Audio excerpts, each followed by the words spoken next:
Dito rin ba kayo magluto ng adobo? Yung simpleng adobo, ginawa niyo pang komplikado.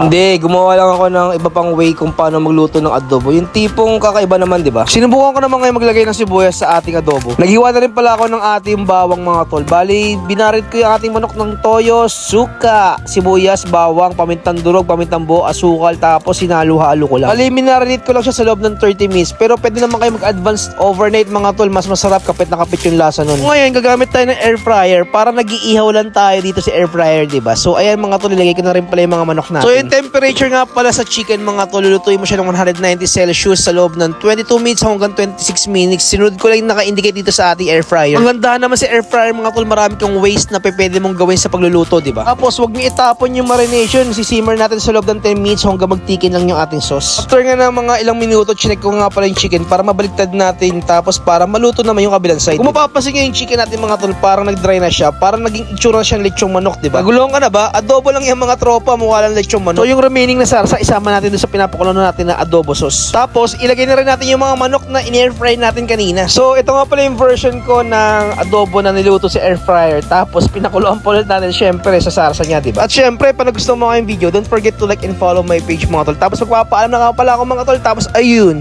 nyurap!